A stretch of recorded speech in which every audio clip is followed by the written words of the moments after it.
अब उदाहरण के तौर पर समझाता हूँ, जो मैंने शुरू में शुरुआत करी थी कि आपके पास एक किसी प्रोस्पेक्ट से आपकी बात हुई, उन्होंने बोला जी सेक्टर 79 सिग्नेचर में 1 करोड़ में हमको 3 बेडरूम दिलवा दो, रेडी टू मूव। तब आप उनको क्या कहेंगे आपकी कमिटमेंट्स? देखिए सर, मैं जो आपको कमिटमेंट कर सकता हूँ, जो मैं आपके लिए कर सकता हूँ और जो मैं आप कहेंगे तो करूँगा, वो ये है कि सिग्नेचर ग्लोबल में फिलहाल मैं आपके लिए इन्वेंट्री ढूंढने की कोशिश करूंगा, कहीं से डेटा निकालने की कोशिश करूंगा, साइट पर जाऊंगा, बिल्डर से बात करूंगा, और जो ब्रोकर्स कर रहे हैं उनसे बात करूंगा।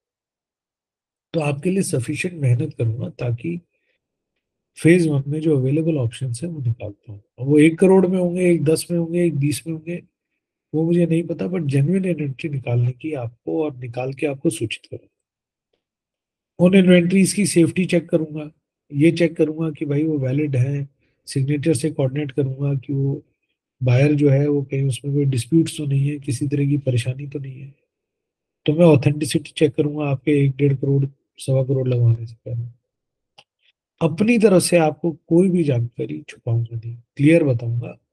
कोई इन्फॉर्मेशन ऐसी नहीं छुपाऊंगा जिसके बेसिस पर आपका निर्णय आगे पीछे हो सकता है। इस सब में आपको बेस्ट प्राइस दिलाने की कोशिश करूंगा, जो भी कंस्ट्रेंट्स है मार्केट के उसके हिसाब से। आपको सफिशिएंट नंबर ऑफ ऑप्शंस देने की कोशिश करूंगा, सिग्नेचर में उसके आसपास के कोई कंपीटिंग प्रोजेक्ट्स होंगे, मिला जुला करके आपका काम करवाने की कोशिश करूंगा।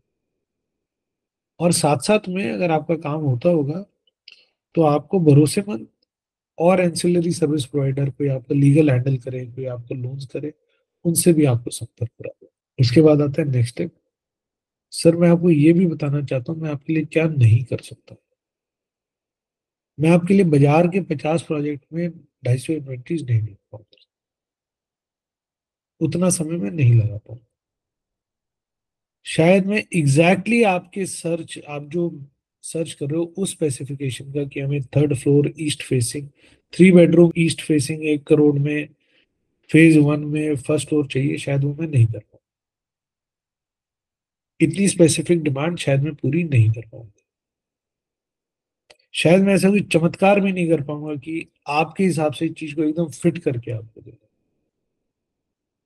मैं आपके लिए कोई बहुत ह्यूज डिस्काउंट्स भी कहीं बाजार, बिकॉज मैं बाजार कंट्रोल नहीं करता हूँ सर, कि मैं आपको किसी से 50% 40%, ऐसे भी सुनते हैं कि यार 2 करोड़ की आप हमें एक में दिलवा दो, या 1.50 की आप हमें एक में दिलवा दो। तो मैं इस तरह के शायद आपके लिए चमत्कार नहीं कर पाऊँ, इतनी मेरी क्षमता नहीं। इसके बाद हो सकता है आप डिसाइड करो कि आपको नहीं खरीदना, वो आपकी चॉइस है सर, मैं उस चीज की रिस्पेक्ट करता हूँ। आपको ये भी लग रहा हो कि यार बाजार बहुत बड़ा है, शायद रुक जाए।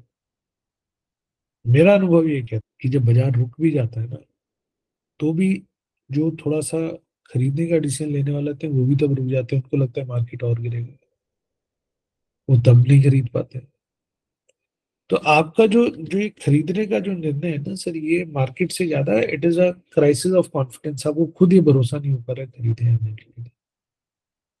और इसमें अक्सर जो मैंने देखा है, जो इस तरह से डिली डाली करते हैं, जो डिले होता रहता है, विचार करते रहते हैं, वो बायर्स जो है मार्केट से दूर जाते जाते हैं, सिटी सेंटर से।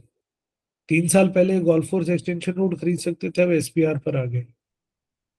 और वेट करेंगे तो न्यू गुड़गांव बिलासपुर चला जाएगा, गोल्फ कोर्स एक्सटेंशन रोड सोना चली जाएगी, और फिर वो वहां खरीदते हैं सेम पैसे, या उनको बजट बढ़ाना पड़ता है।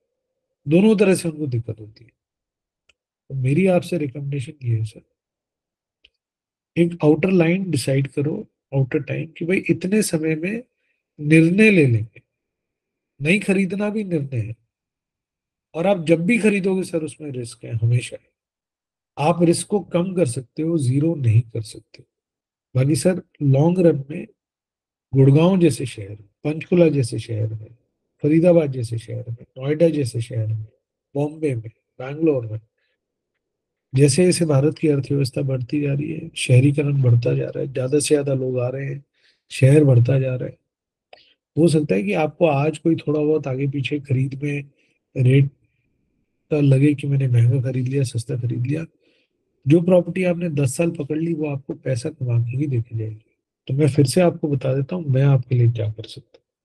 मैं आपको एक आपने जैसा बताया वैसे अच्छे ऑप्शंस मेहनत करके निकाल के दे सकता हूँ, और डेटा निकालूंगा, प्रोस्पेक्टिव सेलर से बात कर सकता हूँ, वहां जिन ब्रोकर्स ने काम किया उनसे लिस्ट बना करके बात कर सकता हूँ। मैं बिल्डर से बात कर सकता हूँ उनके पास कोई इन्वेंट्री पड़ी है। आपको बिल्कुल एकदम एक एक चीज क्लियर बता करके आपको कोई किसी तरह का हिडन इंफॉर्मेशन ना रख के बिल्कुल क्लियर आपकी डील करा सकता हूँ। आपको सेफ इन्वेस्टमेंट करा सकता हूँ बिल्डर से वेरीफाई करके देख के समझ कर। इस सब में जो मार्केट में बेस्ट प्राइस पॉसिबल होगा पूरा मतलब सेलर से आपके लिए जान लगाने वाली लड़ाई लड़ी जा सकती है कि सर वहां पर अगर 1 रुपया बचता होगा आपको बचा दे। सफिशिएंट नंबर ऑफ ऑप्शंस पे निकालने की कोशिश करेंगे। अब आपने अगर बहुत टफ पैरामीटर्स दे रखे होंगे, अगर उसमें एक ही सफिशिएंट नंबर होगा तो एक निकालेंगे, अदरवाइज ज्यादा निकलते होंगे ज्यादा निकालेंगे। आसपास के लुक लाइक प्रोजेक्ट भी 2-3 आपको और बताने की कोशिश करेंगे ताकि आपको ये ना लगे कि यार हमारे पास तो और ऑप्शन ही नहीं है।